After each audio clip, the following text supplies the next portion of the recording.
મંથન કરો, જ્યોતનું ધ્યાન કરો, બ્રહ્મ નિરાકાર છે, હું બ્રહ્મ છું એવી ભાવના કરો. ગોપીએ કહ્યું કે ઉદ્ધવજી, તમે મને કહો છો કે આંખ બંધ કરીને બ્રહ્મનું ધ્યાન કરો, પણ હું શું કરું? મારી આંખ જ્યાં જાય છે ત્યાં મને બ્રહ્મ જ દેખાય છે, મને બીજું કઈ દેખાતું જ નથી. ભક્તિ વધ્યા પછી જગત રહેતું જ નથી, ભગવાન જ બાકી રહે છે. સાધારણ ભક્તિમાં જગત અને ઈશ્વર એવા બે તત્વો રહે છે. ભક્તિ અતિશય વધે છે પછી જગત રહેતું નથી, પરમાત્મા જ બાકી રહે છે. ઉદ્ધવજી, તમે મને કહો છો કે શ્રી કૃષ્ણ મથુરામાં વિરાજેલા છે, એમનો હું સંદેશો લઈને આવ્યો છું. મને એવું લાગે છે મથુરાના કૃષ્ણ કોઈ જુદા હશે, ગોપીઓના કૃષ્ણ ગોપીઓને છોડીને ગયા જ નથી. જેને એકવાર ભગવાન મળ્યા છે એને પછી ભગવાનનો વિયોગ થતો નથી. સંસારનો સંયોગ વિયોગ માટે થાય. જેને એકવાર પરમાત્માનો અનુભવ થયો એને પછી ભગવાનનો વિયોગ થતો નથી. ઉદ્ધવજી, મારા કૃષ્ણ તો મારી સાથે જ રહે છે. તમે કહો છો મથુરાથી હું આવ્યો છું, શ્રી કૃષ્ણનો સંદેશો લઈને આવ્યો છું, મથુરાના કૃષ્ણ કોઈ જુદા છે. ઉદ્ધવજી, તમે કહો છો કે હું મથુરાથી આવ્યો છું, પ્રભુએ મને મોકલ્યો છે. આજે સવારે મેં શ્રી કૃષ્ણની વાસળી સાંભળી છે. આ ઝાડ ઉપર વિરાજતા વાસળી વગાડ. હું જળ ભરવા ગઈ હતી, હું ભૂલી ગઈ. મેં મારા ભગવાનની વાસળી 3 કલાક સુધી સાંભળી છે. આ કર્મના ઝાડમાં એમના મેં દર્શન કર્યા છે. તમે કહો છો એ મથુરામાં છે, મને એવું લાગે છે અહીંયા છે, મથુરામાં નથી. મારા કૃષ્ણ મારી સાથે છે. એક ગોપીએ કહ્યું, ઉદ્ધવજી, તમે કહો છો કે હું ભગવાનનો સંદેશો લઈને આવ્યો છું, મારા ભગવાન તો અહીંયા જ છે. ગઈકાલે સાયંકાળે હું જળ ભરવા ગઈ, બહુ મોડું થયું હતું, અંધારું થયું હતું. મને થોડી ચિંતા થઈ હતી, આજે આ પાણીનું ભેડું મારા માથે કોઈ સાથે નથી, હું એકલી છું, બહુ વિલંબ થયો છે. ઉદ્ધવજી, કૃષ્ણ કૃષ્ણ કૃષ્ણ બોલ્યા વિના મન માનતું નથી.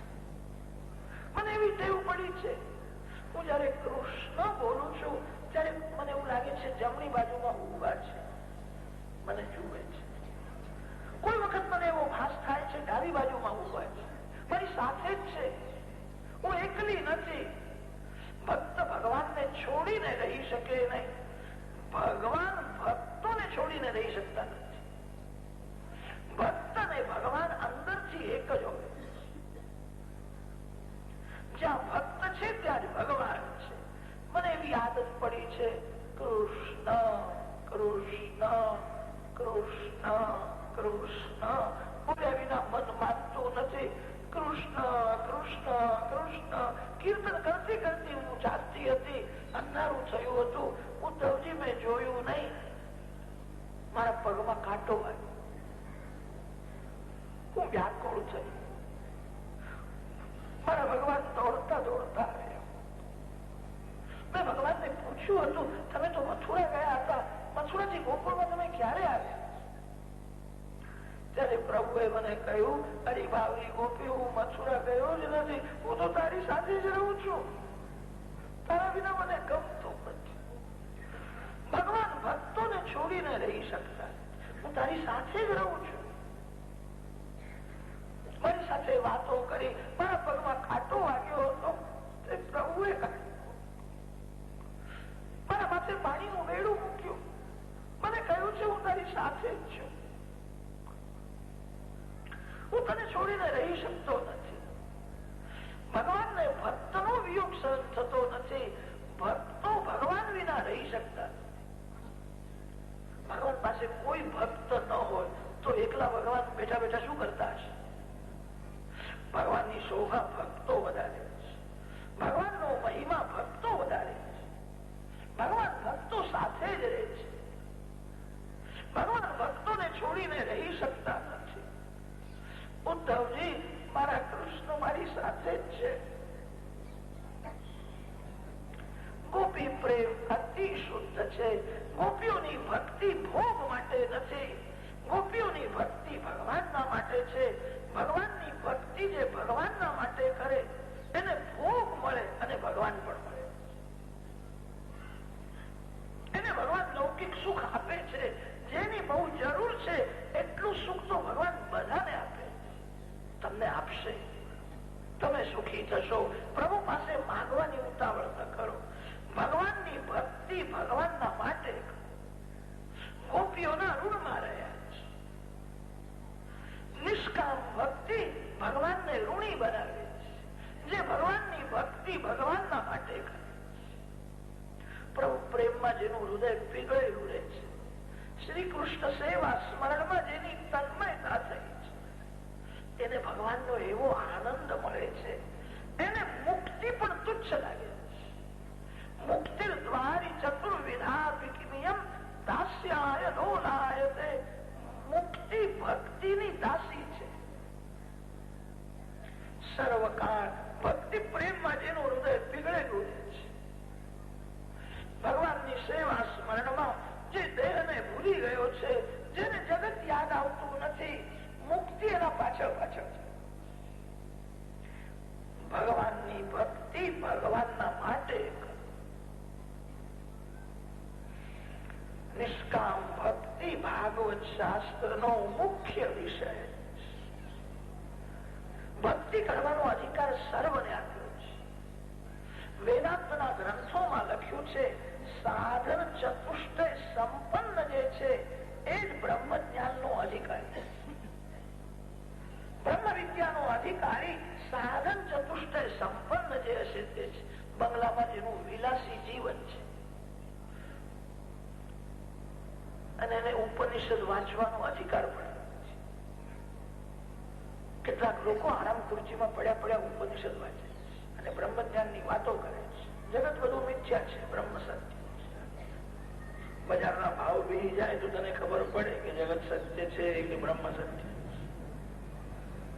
વૈરાગ્ય પાત્રમાં જ જ્ઞાન ટકે. જ્ઞાનનો અધિકાર બધાને આપ્યો નથી. કેટલાક લોકો મોટી મોટી જ્ઞાનની વાતો કરે છે.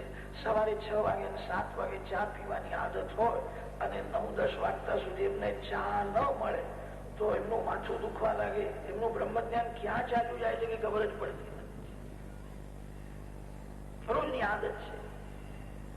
અને તે સમયે કોઈ કહે કે જગત મિથ્યા છે, બ્રહ્મ આનંદ રૂપ છે, આત્મા બ્રહ્મ રૂપ છે. વૈરાગ્ય વિના જ્ઞાનની અનુભૂતિ થતી નથી. જ્ઞાનનો અનુભવ વિરક્તને જ થાય. વિલાસી જ્ઞાનનો અનુભવ કરી શકે નહીં. જ્ઞાન એ અનુભવથી સફળતા છે. જ્ઞાન જ્યાં સુધી શબ્દાત્મક છે ત્યાં સુધી બોજો છે. જ્ઞાન જ્યાં સુધી શબ્દાત્મક છે ત્યાં સુધી અભિમાન છે. જ્ઞાન ક્રિયાત્મક બને ત્યારે અભિમાન મરે છે. જ્ઞાનનો અધિકાર બધાને આપ્યો નથી. ભક્તિ કરવાનો અધિકાર બધાને આપ્યો છે. ગમે તેવો જીવ હોય એ ભગવાનની ભક્તિ કરી શકે. શુશ્રૂષુભિ કૃતિભિ અત્ર તત્ક્ષણા. કથા સાંભળવાથી પાપનો નાશ થાય છે. કથાનો એક એક સિદ્ધાંત યાદ કરો. જે જાણો છો તે જીવનમાં ઉતારો. જ્ઞાન જયારે ક્રિયાત્મક બને છે ત્યારે સફળતા છે, ત્યારે શાંતિ મળે છે. માનવ મૂર્ખ નથી. માનવનું જ્ઞાન શબ્દાત્મક છે. તમે જે જાણો છો તે જીવનમાં ઉતારો. શુશ્રૂષુભિ કૃતિભિ અત્ર તત્ક્ષણા. કથા કરનારા ઘણા છે, કથા કરાવનાર, કથા સાંભળનાર ઘણા છે. કથાનો એક એક સિદ્ધાંત જેને જીવનમાં ઉતાર્યો છે એવા મહાપુરુષો જગતમાં બહુ જ ઓછા છે. વેદ રૂપી કલ્પવૃક્ષનું આ રસાત્મક દિવ્ય ફળ છે. ભક્તિ રસનું સર્વકાળ પાન કરો. એનો અર્થ એ છે ભક્તિ સર્વકાળ કરો, ભક્તિની સમાપ્તિ ન કરો. થોડા દિવસ માટે લગ્ન થતું નથી. ભક્તિ કરવાનો અર્થ એ છે ભગવાન સાથે લગ્ન કરવાનું છે. ભક્તિની સમાપ્તિ ન કરો. ભક્તિ સર્વકાળ. રસમ આલય નિગમ કલ્પતરો ગલિતમ ફલમ શુકમુખાદમૃત દ્રવ સંયુતમ પીબત ભાગવતમ રસમ આલય લય પર્યંતમ ઇતિ આલય. આ જીવ ઈશ્વરને મળી જાય, જીવ ઈશ્વર સાથે એકરૂપ થાય, એને સંસ્કૃત ભાષામાં લય કહે છે. રસમ આલય લય પર્યંતમ ઇતિ આલય. ભક્તિની સમાપ્તિ ન કરો. જે ભક્તિની સમાપ્તિ કરે એ પાપ કરે.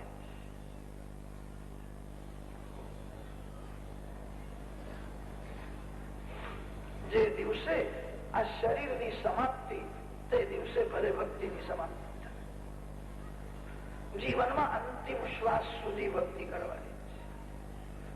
ભાગવતની કથા સાંભળો છો, તમારાથી થઈ શકે તો આજથી ભોગની સમાપ્તિ કરો.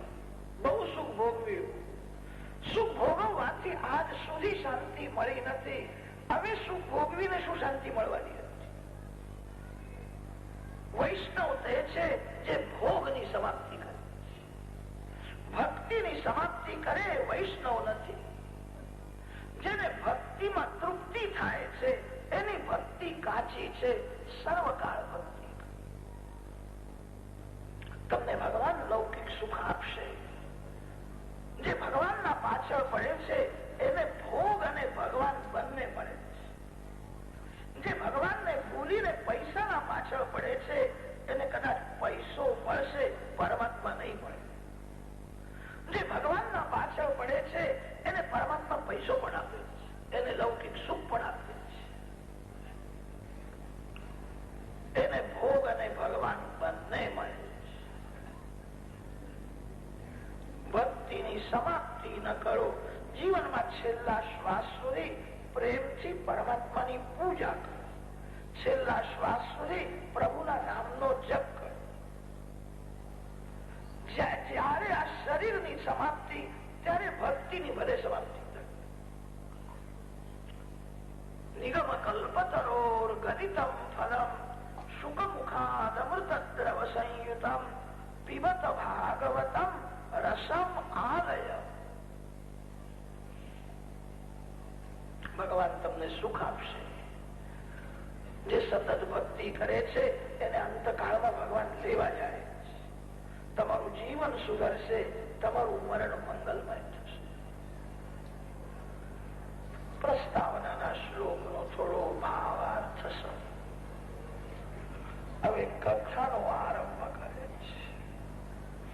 આપણા ભારતમાં પ્રધાન 7 અરણ્ય છે. 7 અરણ્યોનું વર્ણન ગ્રંથોમાં આવે છે.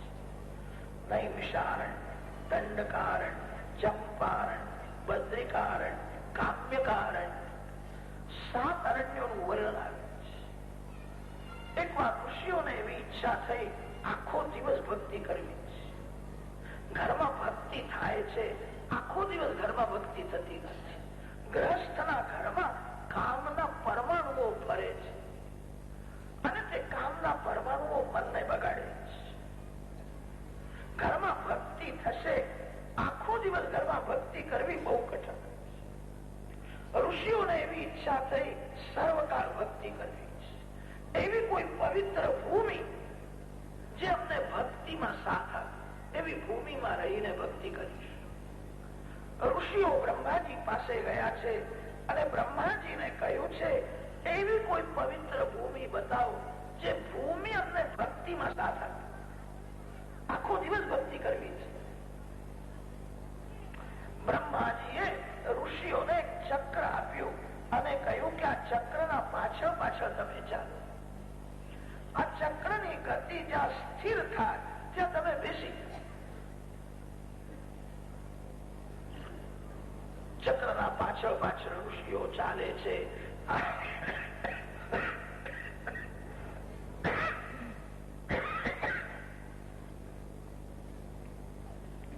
આ ચક્ર નૈમિષારણ્યમાં શાંત થયું છે. નૈમયા યત્ર શીર્યંતે. થોડો વિચાર કરશો તો ધ્યાનમાં આવશે માનવનું મન ચક્ર જેવું જ ફરે છે. મનને એક ઠેકાણે સ્થિર રહેવું ગમતું નથી, મન ફરતું જ રહે છે. આ મનોમય ચક્ર નૈમિષારણ્યમાં શાંત થઈ. એવી દિવ્ય ભૂમિ નૈમિષારણ્ય છે. નૈમિષારણ્યમાં ગોમતી ગંગા છે. નૈમિષારણ્યમાં ચક્ર પુષ્કરણી તીર્થ છે. ચક્ર પુષ્કરણી તીર્થમાં સ્નાન કરતા ભાગશાળી વૈષ્ણવોને ચક્રાંકિત શાલિગ્રામ ભગવાન મળે છે. જ્યાંથી શાલિગ્રામ ભગવાન પ્રગટ થાય. નૈમિષારણ્ય અતિ પાવન ભૂમિ છે. 88,000 ઋષિઓ નૈમિષારણ્યમાં બ્રહ્મ સત્ર કરે છે. સત્ર અને યજ્ઞમાં અંતર છે. જ્યાં એક જ યજમાન હોય એને યજ્ઞ કહે છે, અને જ્યાં બધા જ યજમાન છે એને સત્ર કહે છે. જ્યાં ફળમાં વિષમતા છે એને યજ્ઞ કહે છે, અને જ્યાં ફળમાં સમતા છે, જ્યાં બધાને એક સરખું જ ફળ મળવાનું છે એને સત્ર કહે છે. યજ્ઞમાં બધાને એક સરખું ફળ મળતું નથી. યજ્ઞમાં જે યજમાન થઈને બેસે છે, જે સંકલ્પ કરે છે, જે બ્રાહ્મણોને દક્ષિણા આપે છે, એને યજ્ઞનું 16 ફળ. યજ્ઞમાં કોઈ સેવા કરે એને યજમાનના જેવું 16 ફળ નહીં મળે. જ્યાં એક જ યજમાન છે એને યજ્ઞ કહે છે, અને જ્યાં બધા જ યજમાન છે એને સત્ર કહે છે. ભાગવતની કથા એ જ્ઞાન સત્ર છે. નૈમિષે નિમિષ ક્ષેત્રે ઋષયા શૌનકાદયઃ સત્રમ સ્વર્ગાય લોકાય સહસ્ર સમમાસતો યત્ર ઋત્વિજેવ યજમાના. જ્યાં બધા જ યજમાન છે. ભાગવતની કથામાં જેટલા બેઠા છે તે બધા જ યજમાન છે. કોઈ ગરીબ વૈષ્ણવ હોય એને પૈસો પણ ખર્ચવાની જરૂર નથી. શ્રીમાનને હજારો રૂપિયા ખર્ચતા જે ફળ મળે એ ગરીબ વૈષ્ણવને શાંતિથી કથા સાંભળે તો એને એ જ ફળ મળે. કથા જ્ઞાન સત્ર છે.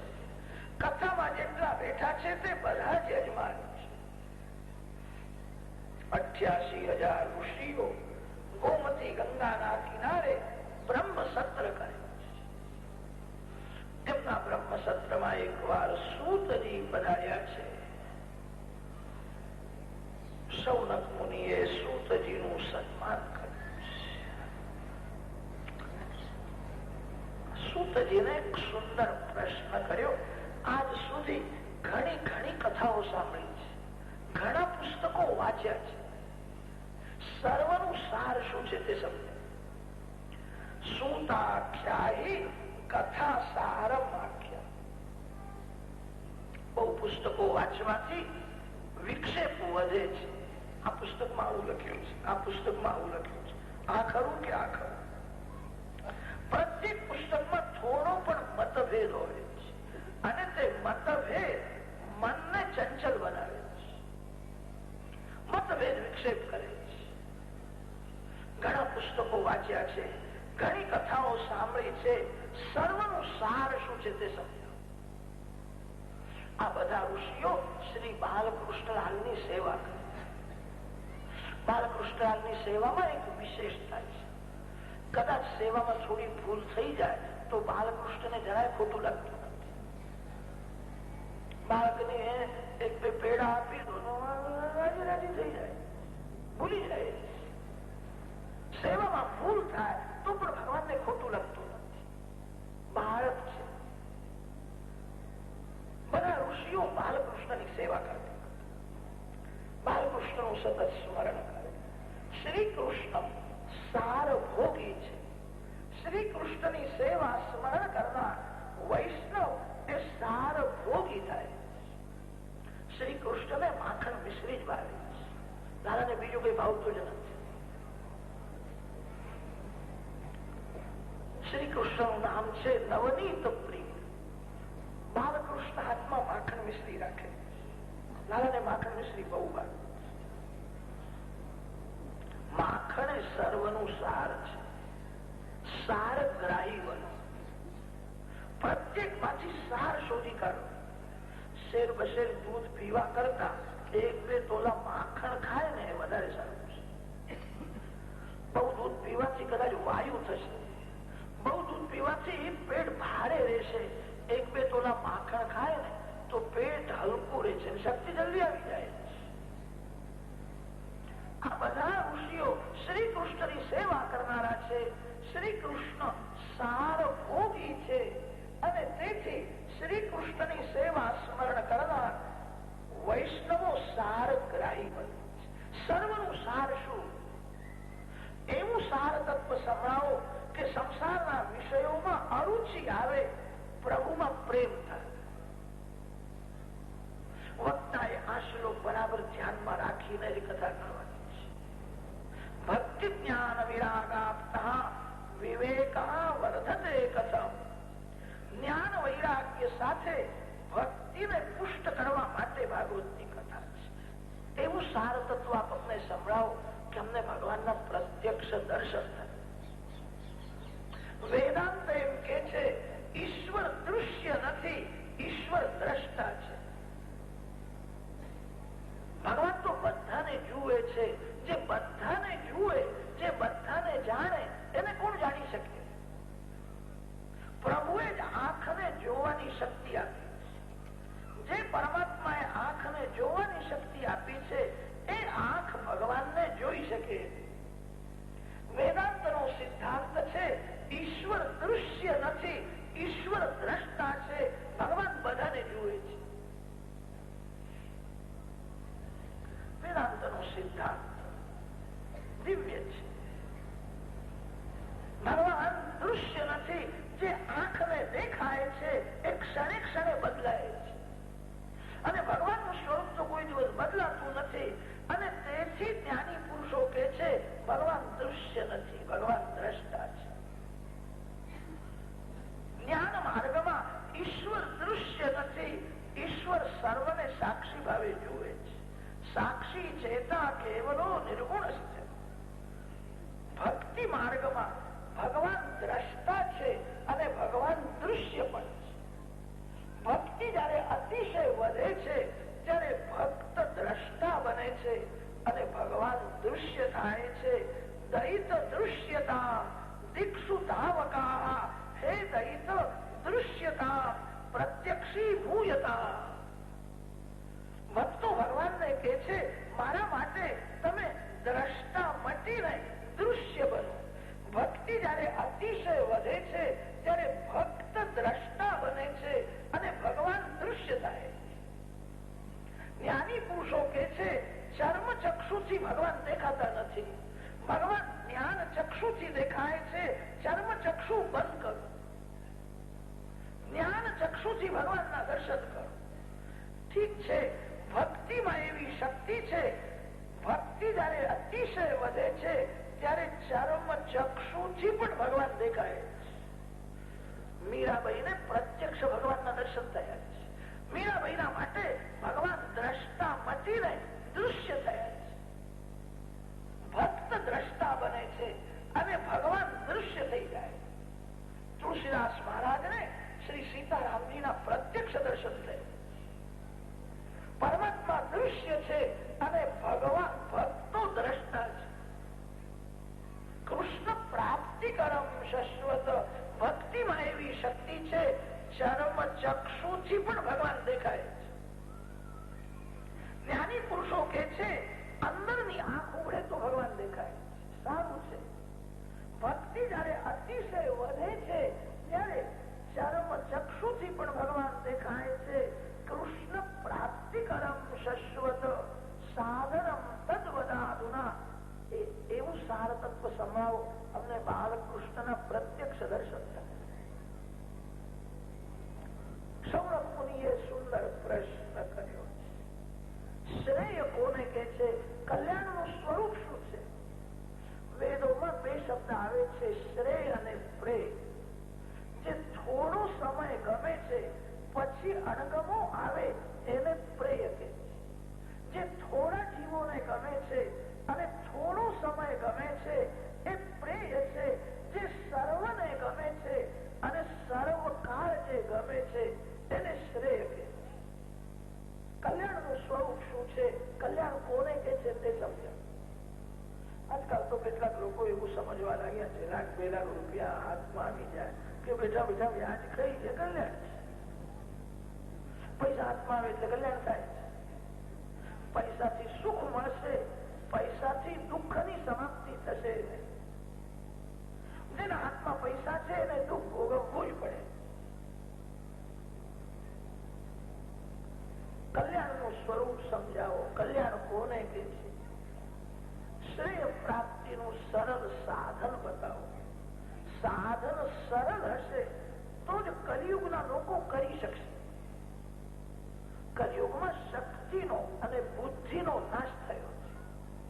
કલિયુગનો માનવ અતિ દુર્બલ છે.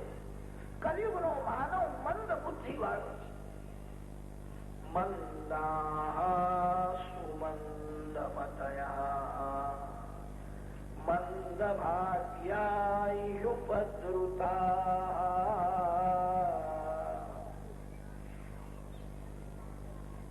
બધા સગવડ માંગે.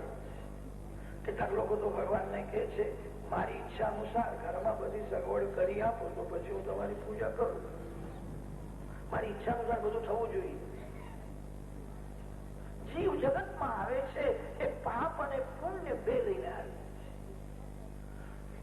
પુણ્યનું ફળ છે અનુકૂળતા અને પાપનું ફળ છે પ્રતિકૂળતા.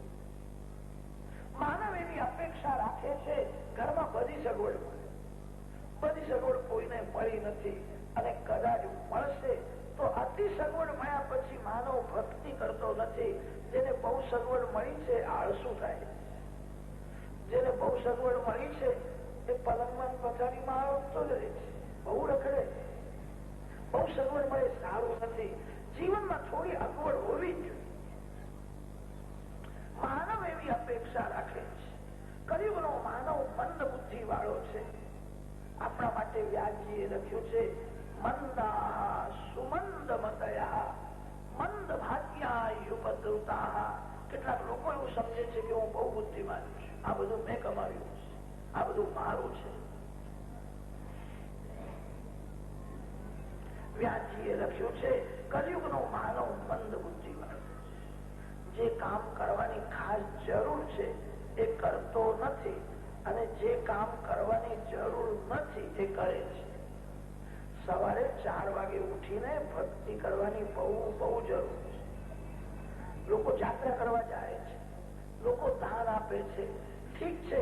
અતિ ઉત્તમ તો એ છે સવારે 4 થી 5:30 સુધી તમારા ઘરમાં જ તમે ભક્તિ કરો. તમારું કલ્યાણ થશે. તમારું ઘર ભગવાનનું ધામ બને. સવારે 4 થી 5:30 24 કલાકમાં અતિશય કોઈ પવિત્ર સમય હોય તો 4 થી 5:30 નો સમય બહુ પવિત્ર. 4 થી 5:30 એટલે બપોરના નહીં હો, સવારના. સવારે 4 થી 5:30 એ સમય બહુ પવિત્ર છે. રાત્રે જલ્દી સુઈ જાઓ અને સવારે જલ્દી ઉઠીને 4 વાગે આસનમાં બેસી જાઓ. જે કામ કરવાની બહુ જરૂર છે તે માનવ કરતો નથી અને જે કામ કરવાની જરૂર નથી તે કરે છે. વ્યવહારનું કામ કરે ને ત્યારે માનવ બહુ સાવધાન હોય, એકાગ્ર ચિત્તથી. કેટલાક લોકો નાણાં ગણવા બેસે ને ત્યારે એકાગ્ર ચિત્તથી નાણાં ગણે. રૂપિયો ખોટો હાથમાં આવી જાય ને તો ચટ ફેંકી દે, સાચો નથી હો, ખોટો છે. 8 રૂપિયાને જુએ છે, મન સ્મરણ કરે છે. નાણાં ગણવા બેસે છે ત્યારે જેવી એકાગ્રતા છે એવી એકાગ્રતા પાળા કરવામાં થઈ જાય ને તો બેડો પાર છે. નાણા ગણતા હતા કોઈ બોલે એને સંભળાતું જ નથી. હું તો નાણા ગણતો હતો, તમે બોલ્યા પણ મેં કઈ સાંભળ્યું જ નથી. પણ મહા કરવા બેઠો હોય અને કોઈ બોલે તો બધું સાંભળી લે. વ્યવહારના કામમાં માનવની એકાગ્રતા થાય. આ માતાઓ દાળમાં મીઠું નાખે છે ત્યારે એકાગ્ર ચિત્તથી નાખે. જરા પણ વધારે પડે ને તો દાળ બગડી જશે, અને ઓછું પડે તો મજા આવશે નહીં.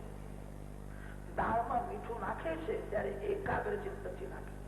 એવી એકાગ્રતા ભક્તિમાં થઈ જાય તો જીવનું કલ્યાણ.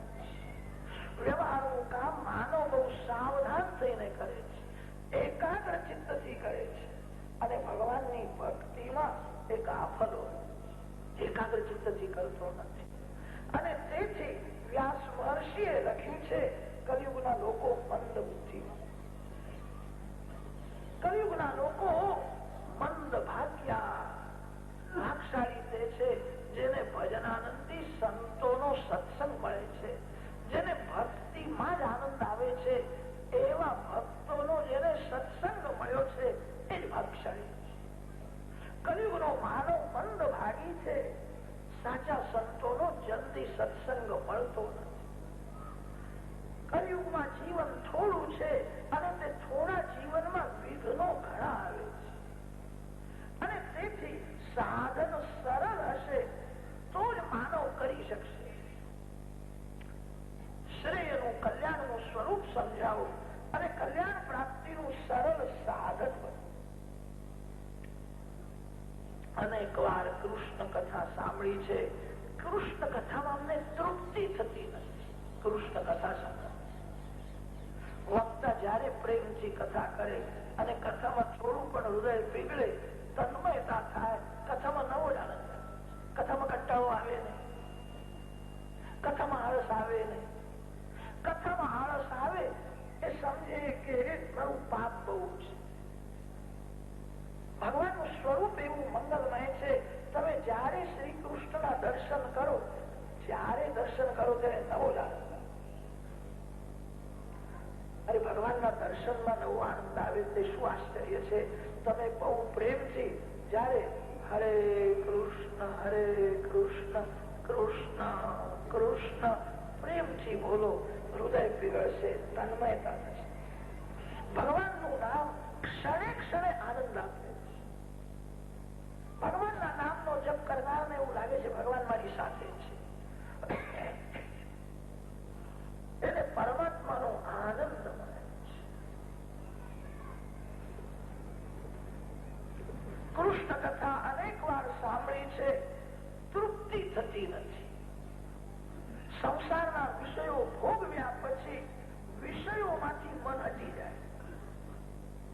શ્રીખંડ ન ખાય ત્યાં સુધી શ્રીખંડમાં મીઠાશ છે. શ્રીખંડ ખાધા પછી શ્રીખંડમાં કડવાશ આવે. કોઈને શ્રીખંડ પૂરી બહુ ભાવતી હોય એને સરસ શ્રીખંડ અને પૂરી ખવડાવો, એને બે ચાર કોળિયામાં તો બહુ મજા આવશે. બહુ સારું છે, બહુ સારું. તેની ભૂખ શાંત થાય, પેટ બરાબર ભરાય, અને પછી કોઈ શ્રીખંડ પીરસવા આવે. પછી તો એવું કહે છે કે હવે મને જોવાની પણ ઈચ્છા થતી નથી, તમે લઈ જાઓ. કદાચ કોઈ એમ કે તમને બહુ ભાવે છે, આ તો બહુ સરસ છે, કે ભાવે છે, સરસ છે, બધું કરું, પણ અત્યારે મને જોવાની પણ ઈચ્છા નથી, લઈ જાઓ. શ્રીખંડ ખાધા પછી શ્રીખંડ ને જોવાની ઈચ્છા થતી નથી. શ્રીખંડમાં અરુચિ આવે છે, તમે લઈ જાઓ. કદાચ ઘરમાંથી એમ કે તમને જોવાની ઈચ્છા નથી ને તો પછી ભિખારીઓને બોલાવીને બધું આપી દઉં, કે ના આપશો ને, ઢાંકી રાખજો, રાત્રે ને હું જોઈશ. હવડે જોવાની ઈચ્છા નથી, રાત્રે ખાવાની પાછી દાદા. શ્રીખંડ ખાધા પછી શ્રીખંડ તુચ્છ લાગે છે, શ્રીખંડમાં કડવાશ આવે છે. સંસારના વિષયો ન ભોગવે ત્યાં સુધી જ મીઠા છે, વિષયો ભોગવ્યા પછી કડવા થઈ જાય. વયસ્તુ ન વિતૃપ્યામઃ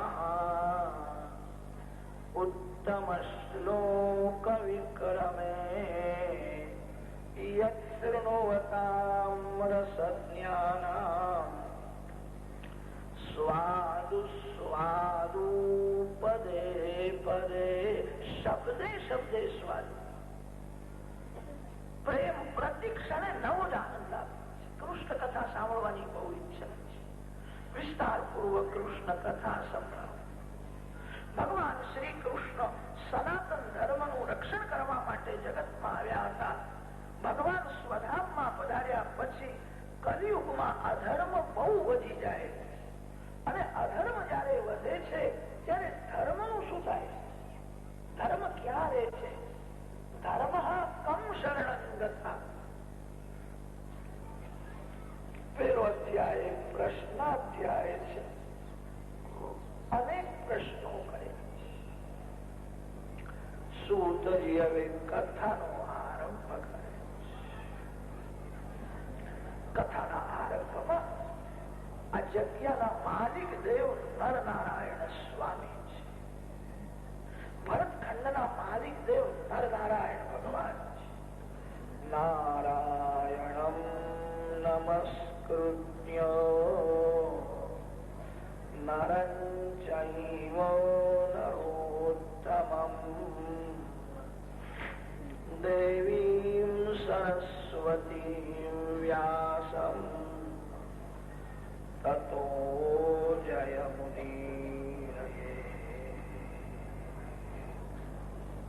ભરતખંડના માલિક દેવ બદ્રિકાશ્રમમાં વિરાજમાન નરનારાયણ સ્વામી છે. નરનારાયણ ભગવાન આજ પણ છે. બધા અવતારોની સમાપ્તિ થાય છે એવું વર્ણન આવે છે. નરનારાયણ ભગવાન આજ પણ વિરાજ્યા. નરનારાયણ અવતારની સમાપ્તિ થતી નથી. રામચંદ્રજીએ રાવણને માર્યો. રામ રાજ્યમાં પ્રજા બહુ સુખી થઈ. બધાને સુખી કરીને શ્રી સીતારામજી સ્વધામમાં પધાર્યા. અયોધ્યાજીમાં સરયુ ગંગાને અનેક ઘાટ છે. સરયુજીનો વિશાળ પ્રભાવ છે. એક ઘાટનું નામ છે ગુપ્તાર ઘાટ. અયોધ્યાના સંતો એવું વર્ણન કરે છે શ્રી સીતારામજીના છેલ્લા દર્શન અહીંયા થયા.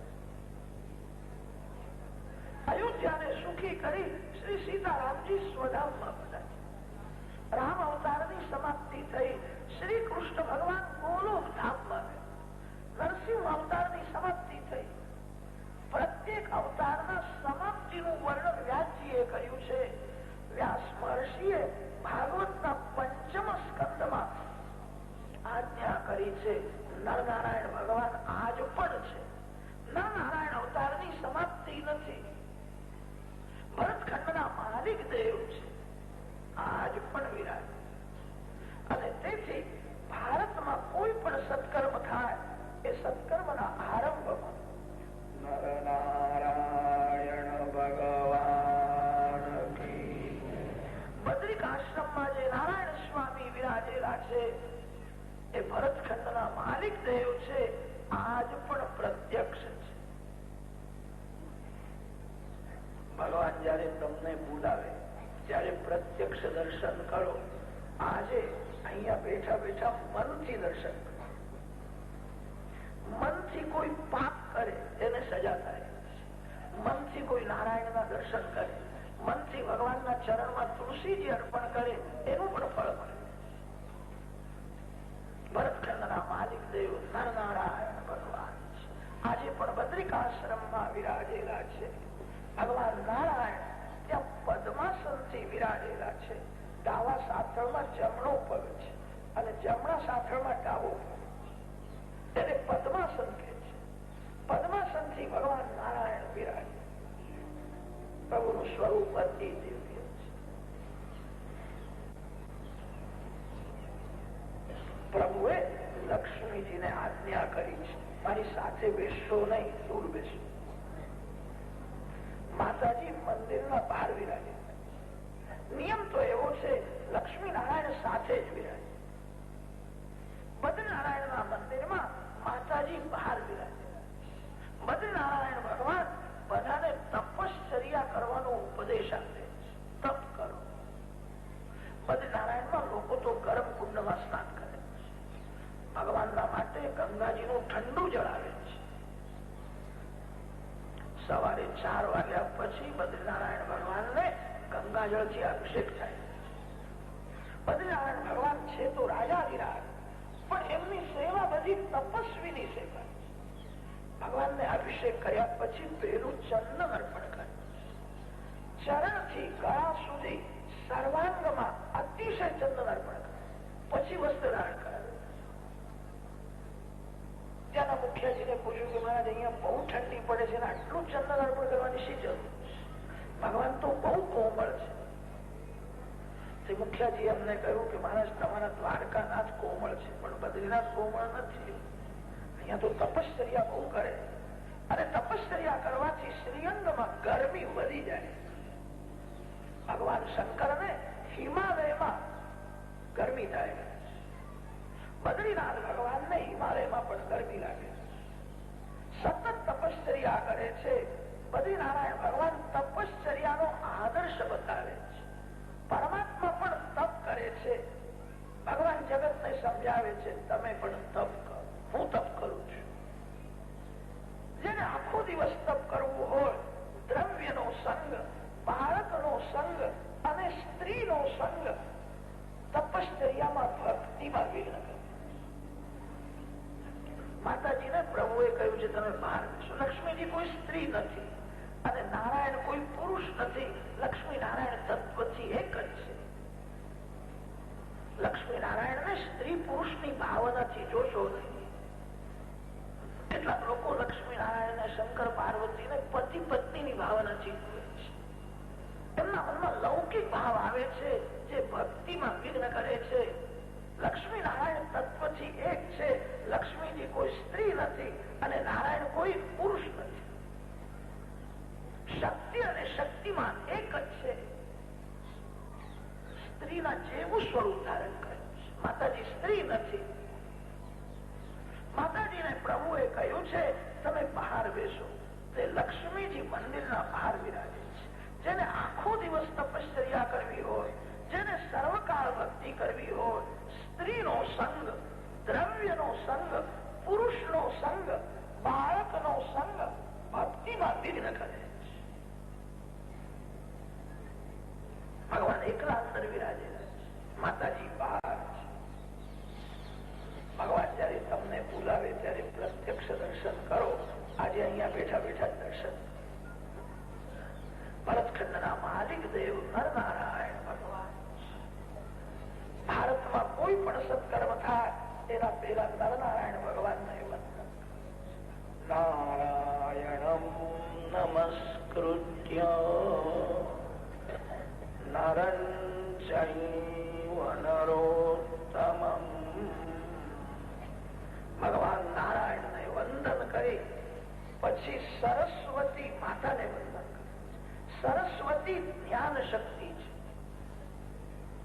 સરસ્વતી માતાને વંદન કરીને કહેજો કથામાં જે કઈ હું સાંભળું તે મને યાદ રહે, ભૂલાય નહીં.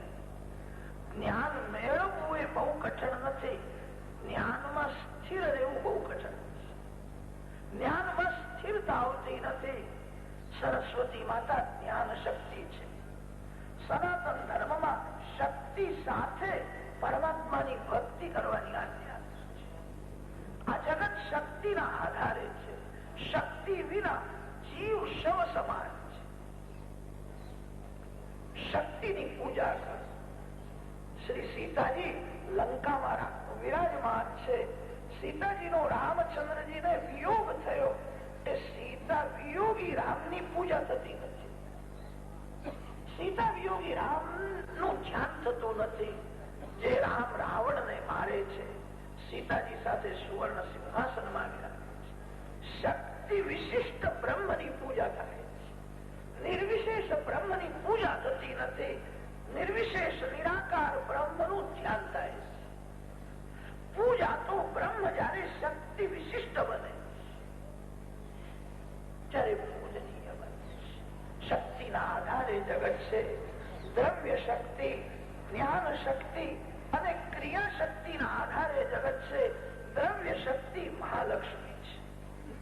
સરસ્વતી એ જ્ઞાન શક્તિ છે અને મહાકાળી એ ક્રિયા શક્તિ છે. મહાકાળી, મહાલક્ષ્મી, મહાસરસ્વતી માતાજીની પૂજા બધાના માટે આવશ્યક છે. સરસ્વતી માતાને વંદન કરે છે, પછી વ્યાસ નારાયણને વંદન કરે છે. દેવી સરસ્વતી વ્યાસ, વ્યાસ નારાયણના અનંત ઉપકાર. ગંગા કિનારે બેસીને આપણા માટે કેટલું દુઃખ સહન કર્યું છે. અતિશય ભૂખ લાગે ત્યારે 24 કલાકમાં એક વાર વ્યાસજી બોર ખાતા હતા, એવું લખ્યું છે. વ્યાસજીનું નામ છે બાદરાયણ. આખો દિવસ ધ્યાન કરે, જપ કરે, પુરાણોની રચના કરે. અતિશય જયારે ભૂખ લાગે ત્યારે વૃક્ષો પાસે ભિક્ષા માંગતા. વ્યાસજીનું નામ છે બાદરાયણ. બનરાણામ સમૂહા બાદરમ, બાદરમ અયનમ યસ્ય સહ બાદરાયણ. સંસ્કૃત ભાષામાં પોરને બદલ કે છે. વ્યાસાશ્રમમાં પોરના ઝાડ બહુ હતા. આખો દિવસ ધ્યાન કરે, જપ કરે. અતિશય જયારે ભૂખ લાગે ત્યારે વૃક્ષો પાસે વ્યાસજી ભિક્ષા માંગતા. ટપ ટપ ટપ ટપ પોર નીચે પડે. ગંગા જળમાં શુદ્ધ કરી ભગવાનને અર્પણ કરી એક વાર પોર ખાતા. 1,00,000 શ્લોકોનું મહાભારત લખ્યું છે. મહાભારતના શ્લોક 1,00,000 છે. શતસહસ્ર્યામ સંવિધાયા. 1,00,000 શ્લોકો લખતા વ્યાસજીને કેટલો પરિશ્રમ થયો છે. આપણા માટે વ્યાસજી બહુ સહન કરે છે. વ્યાસજીનું ઋણ છે. વ્યાસ નારાયણ જગત ગુરુ છે. કથાના આરંભમાં વ્યાસજીને વંદન. દેવી સરસ્વતી વ્યાસ તતો જય મુનિ. સૂતજી શૌનકાદિક ઋષિઓને સાવધાન કરે. અનેક સંતોની મેં સેવા કરી છે. અનેક સંતો સાથે મારો સત્સંગ મને થયો છે. સત્સંગમાં મને જે કઈ મળ્યું છે હું તમને અર્પણ કરીશ. જરા પણ સંકોચ નહીં રાખો. મેં એવો નિશ્ચય કર્યો છે, આ જીવ ઈશ્વરનો અંશ છે. ઈશ્વરથી અલગ થયો તેથી દુઃખી થયો છે. ઈશ્વરથી જે અલગ રહે છે એને કામ મારવા જાય. ભગવાનથી જે અલગ રહે છે એને કાળ મારવા જાય. આ જીવ ઈશ્વરનો અંશ છે. આ જીવ જગતનો અંશ નથી. આ જીવ કોઈ જીવનો અંશ નથી. જીવ ઈશ્વરનો અંશ છે. ભગવાનનો અંશ જીવ સ્વરૂપને ભૂલી ગયો. એવું સમજવા લાગ્યો કે હું સ્ત્રીનો છું, હું પુરુષનો છું. ઈશ્વરથી અલગ થયો તેથી એ દુઃખી થયો છે. કેટલાક લોકો શંકા કરે કે મારા જીવ ઈશ્વરનો અંશ છે તો ઈશ્વરથી અલગ કેમ થયો, ક્યારથી અલગ થયો તે બતાવો. કેટલાક પ્રશ્નો એવા હોય છે કે ભગવાન હૃદયમાં આવે અને ભગવાન સમજાવે તો જ બુદ્ધિ કબૂલ કરે. કોઈ માનવ સમજાવે તેથી બુદ્ધિ કબૂલ કરતી નથી. આ પ્રશ્ન થોડો એવો જ છે. જીવ ઈશ્વરથી અલગ કેમ થયો અને જીવ ઈશ્વરથી અલગ ક્યારથી થયો છે. ભગવાનની ભક્તિ કરો, પ્રેમથી પૂજા કરો, સ્મરણ કરો. ભગવાન તમારા હૃદયમાં આવશે અને ભગવાન સમજાવશે. કોઈ માનવ સમજાવે તેથી બુદ્ધિ કબૂલ કરતી નથી. આ પ્રશ્ન એવો જ છે. જીવ ઈશ્વરનો અંશ છે તો ઈશ્વરથી અલગ કેમ થયો, ક્યારથી થયો, કેમ અલગ થયો, ક્યારથી અલગ થયો એમ વિચાર કરવાથી બહુ લાભ પણ. રોગ થયા પછી મને રોગ કેમ થયો, મને રોગ કેવી રીતે થયો એ વિચારમાં સમય ગુમાવે તો રોગ વધી જશે. રોગ થયા પછી વિચાર કરવાનો નહીં. રોગ થયા પછી પથ્ય સાથે દવા દેવાની. મને આ રોગ કેમ થયો, કેવી રીતે થયો, વિચાર કરવાથી શું લાભ છે. એક ભાઈ કપડાની બહુ કાળજી રાખતા. મારા કપડા જરાય બગડે. એક દિવસ એવું થયું, ઘરમાં આવ્યા પછી એને જોયું તો ત્યાં ડાઘો લાગ્યો. પછી માથું ખંજોળવા લાગ્યા કે આ ડાઘો ક્યાં લાગ્યો,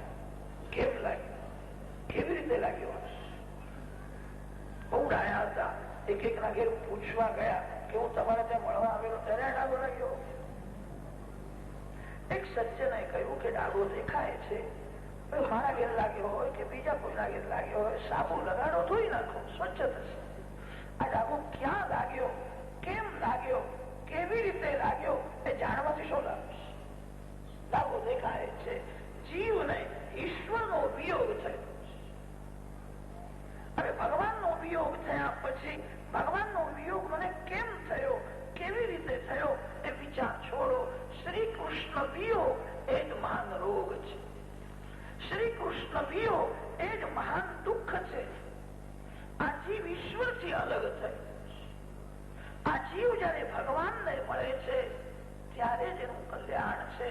હું ભગવાનનો અંશ છું.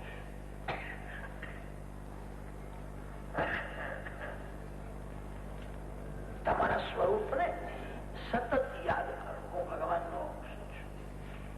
હું કોઈ જીવનો નથી, હું કોઈ સ્ત્રીનો નથી, હું કોઈ પુરુષનો નથી, હું ઈશ્વરનો અંશ છું. મૃત્યુની શૈયામાં બધાને ખબર પડે છે હવે કોઈ મારું નથી. અને તે સમયે જ્ઞાન થાય તે બહુ કામનું નથી. આજથી જ સાવધાન થઈ જાઓ. હું ભગવાનનો છું, હું ભગવાન.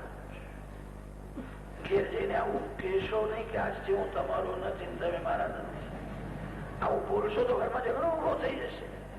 આવું બોલવાનું નહીં, આવું મનથી સમજવાનું. હું કોઈ સ્ત્રીનો નથી, હું કોઈ પુરુષનો નથી, હું કોઈ જીવનો નથી, હું ઈશ્વરનો છું. ઈશ્વરનો અંશ ઈશ્વરથી અલગ થયો છે. તેથી દુઃખી થયો આ જીવ જયારે ભગવાનને મળે છે, ત્યારે જ દુઃખનો અંત આવે છે.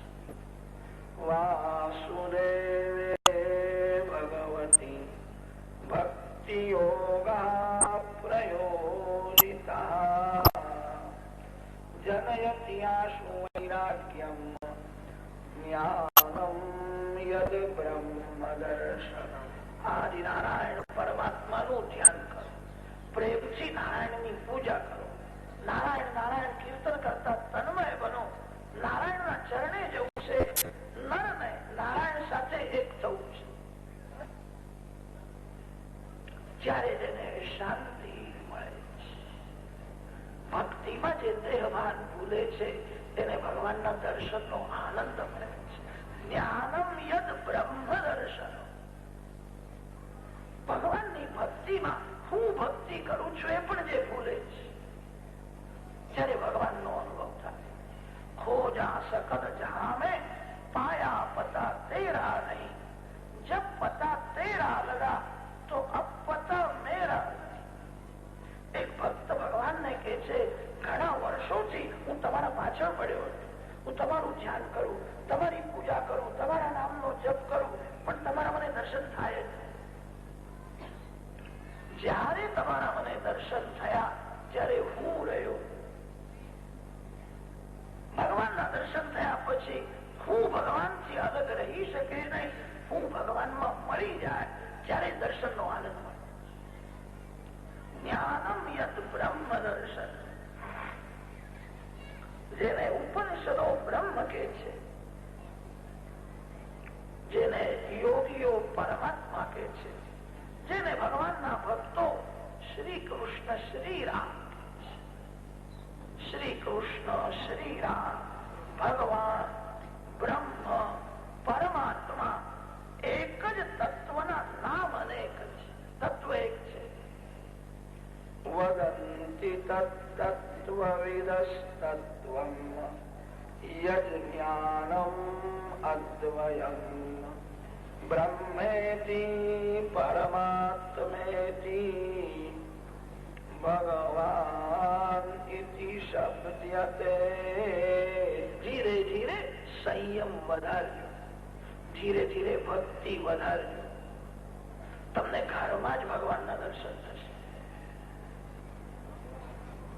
પ્રભુમાં પ્રેમ વધે માટે ભગવાનની મધુર મંગળમય કથા વારંવાર સાંભળવી.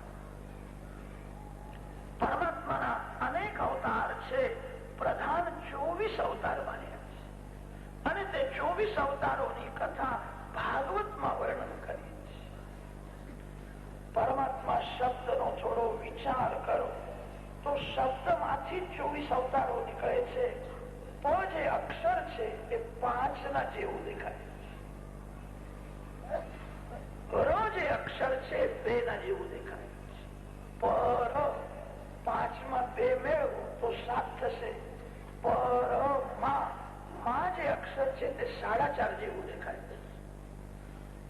7 માં 4.5 મેળવો તો 11.5 થશે. પરમાત્મા અર્ધો જે ત છે એ 8 જેવો છે. 11.5 માં 8 મેળવો તો 19.5 થશે. છેલ્લો માં છે એ માં પણ 4.5 જેવો છે. 19.5 માં 4.5 મેળવો તો બરાબર 24 ની સંખ્યા થાય. ભાગવતમાં ભગવાનના પ્રધાન 24 અવતારોની કથા,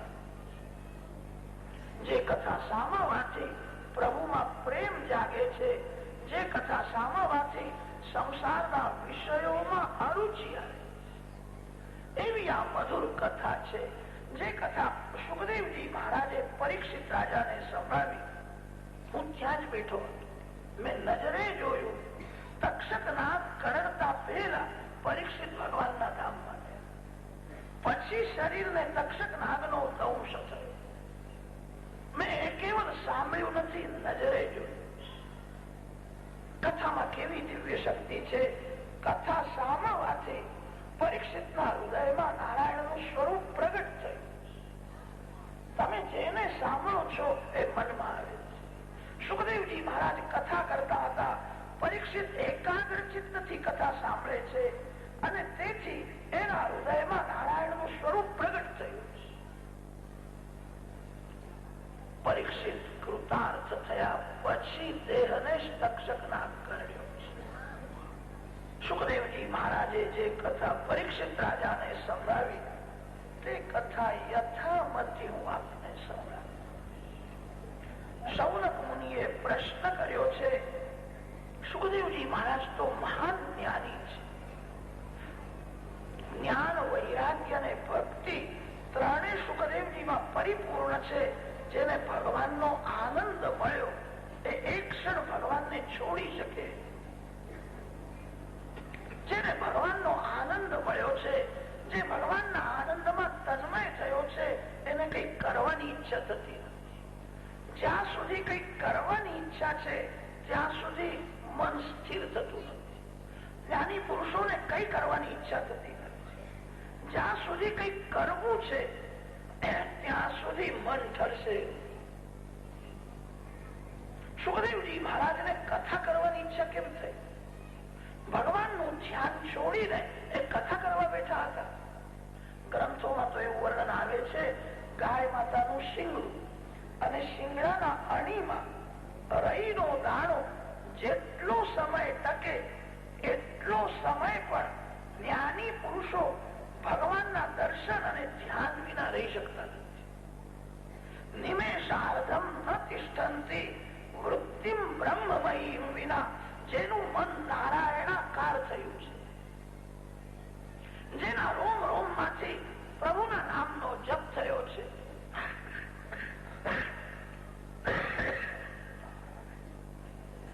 એવા મહાપુરુષો એક ક્ષણ ભગવાનનું ધ્યાન છોડી શકતા નથી.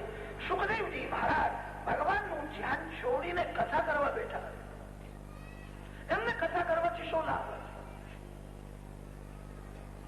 દૃષ્ટવાનુયાન્તમૃષિમાત્મજમપ્યનગનમ દેવ્યોરિયા પરિદધુર્ન સુતસ્ય ચિત્રમ તદ્વીક્ષ્ય પૃચ્છતિ મુનૌ જગદુસ્તવાસ્તિ સ્ત્રી પુંભિદા નતુ સુતસ્ય વિવિક્ત દૃષ્ટે. બ્રહ્મ જ્ઞાની થવું બહુ કઠણ નથી. બ્રહ્મ દૃષ્ટિ સ્થિર રાખવી બહુ કઠણ. જેની બ્રહ્મ દૃષ્ટિ સ્થિર નથી એનું જ્ઞાન ટકતું નથી. અત્યારે તો તમે બધા બ્રહ્મ જ્ઞાની સંતના જેવા જ બેઠા છો. કેટલી શાંતિ રાખો છો. પણ અહીંથી ઘેર ગયા પછી ભોજનની તૈયારી ન હોય તો તમારું ધ્યાન ટકશે કે નહીં ભગવાન જાણે. લોકો ઘરમાં કહીને આવે છે તૈયાર રાખજો, આખો દિવસ ઉપવાસ કર્યો હોય, ભૂખ લાગી અને ઘરમાં ગયા અને જોયું કે જરાય તૈયારી નથી, પછી કોઈ કહે શાંતિ રાખો શાંતિ રાખો. હવે કેવી રીતે શાંતિ રાખો? ભૂખ લાગી. બ્રહ્મ દૃષ્ટિ જેની સ્થિર નથી એનું બ્રહ્મ જ્ઞાન ટકતું નથી. બ્રહ્મ જ્ઞાની થવું બહુ કઠણ નથી, બ્રહ્મ દૃષ્ટિ સ્થિર કરવી બહુ કઠણ. સુખદેવજી મહારાજ કેવલ બ્રહ્મ જ્ઞાની છે એવું નથી, એમની બ્રહ્મ દૃષ્ટિ સ્થિર થઈ.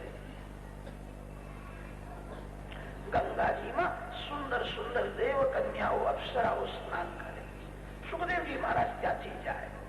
એમની આંખ ઉઘાડી છે. ઉઘાડી આંખે સુખદેવજીને ખબર પડી નહીં કે આ કોઈ સ્ત્રી સ્નાન કરે. સુખદેવજી મહારાજ જાણતા નથી કે હું પુરુષ છું. જ્ઞાન અને ભક્તિ અતિશય જયારે વધે છે પછી જગત રહેતું જ નથી, ભગવાન જ બાકી રહે છે. ઉઘાડી આંખે સુખદેવજીને કોઈ સ્ત્રી દેખાતી નથી, કોઈ પુરુષ દેખાતો નથી. સુખદેવજીને જગત બ્રહ્મ રૂપે ભાસે છે.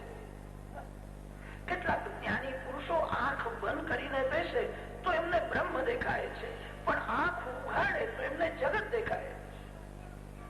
આંખ ઉઘાડ્યા પછી જેને જગત દેખાય એનું બ્રહ્મ જ્ઞાન કાચું છે. ઉઘાડી આંખે જેને જગત દેખાતું જ નથી. સુખદેવજી મહારાજની એવી બ્રહ્મ દૃષ્ટિ સ્થિર થઈ હતી. સુંદર દેવ કન્યાઓ સ્નાન કરે છે. સુખદેવજી મહારાજ ત્યાંથી જાય છે, આંખ ઉઘાડી છે, એમને કઈ ખબર પડી. સુખદેવજીનું સ્વરૂપ એવું દિવ્ય હતું. અપ્સરાઓને સુખદેવજીના દર્શન થયા પછી એમને વિલાસી જીવનની ઘૃણા. પશુ પક્ષી જે સુખ ભોગવે છે એ જ અમે ભોગવીએ. આ સંતને ખરો આનંદ મળ્યો. આ આનંદમાં કેવા મસ્ત છે. સુખદેવજીએ અપ્સરાઓને કથા સંભળાવી નથી, કેવલ દર્શન થયા છે. દર્શનથી વાસનાનો વિનાશ થયો. વિલાસી જીવનની ઘૃણા. એવા સુખદેવજી મહારાજ વ્યાસજી કરતા પણ શ્રેષ્ઠ છે એવું કહીએ ને તો વ્યાસજીને આનંદ થશે કે મારો દીકરો મારા કરતા શ્રેષ્ઠ છે. પુત્રના વખાણ સાંભળે તો પિતાને આનંદ થાય. સુખદેવજીનો અધિકાર બહુ શ્રેષ્ઠ. સુખદેવજીના પાછળ પાછળ વ્યાસજી ત્યાં અને તે વ્યાસજી આવ્યા ત્યારે આ દેવ કન્યાઓને અપ્સરાઓને સંકોચ થયો. સાડીઓ પહેરવા લાગી. વ્યાસજીને થોડું ખોટું લાગ્યું. મારો દીકરો જવાન અતિ સુંદર અહીંથી ગયો ત્યારે તમને સંકોચ થયો નહીં? હું તો કેવો બુઢો છું, મારી દાઢી કેટલી વધી છે. તમારા બાપના બાપનો પણ હું બાપ છું. વયોવૃદ્ધ છું, જ્ઞાની છું. મને જોતા તમને શરમ આવે છે, મને જોતા તમને સંકોચ થાય છે. મારો દીકરો અતિ સુંદર જવાન અહીંથી ગયો, એને જોતા સંકોચ થયો. વ્યાસજીએ પૂછ્યું એનું શું કારણ છે? અપ્સરાઓ વ્યાસજીને વંદન કરે છે. મહારાજ આપ મહાન છો, જ્ઞાની છો. આ પ્રશ્ન તમે અમને પૂછો છો એના કરતા તમારા મનને પૂછો એ જ વધારે સારું. આ પુરુષ છે અને આ સ્ત્રી છે, આ કાળો છે, આ ગોરો છે, એવો દેહ ભાવ તમારા મનમાંથી હજુ નીકળ્યો નથી. તમે બ્રહ્મ જ્ઞાની છો, બ્રહ્મ ભાવ દૃઢ થયો નથી.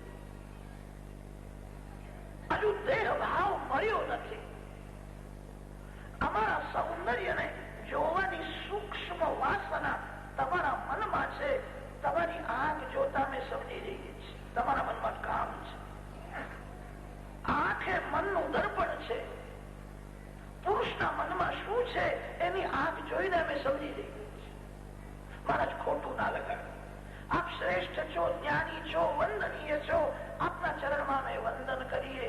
હજુ મનમાંથી કામ નીકળ્યો નથી અને તેથી અમારા સૌંદર્યને નિહાળવાની સૂક્ષ્મ વાસના છે. તમારી આંખ પુરવાર કરી આપે છે. તમારો દીકરો તમારા કરતા શ્રેષ્ઠ છે. પુરુષ છે ના સ્ત્રી છે એવો ભેદભાવ એમનામાં રહ્યો નથી.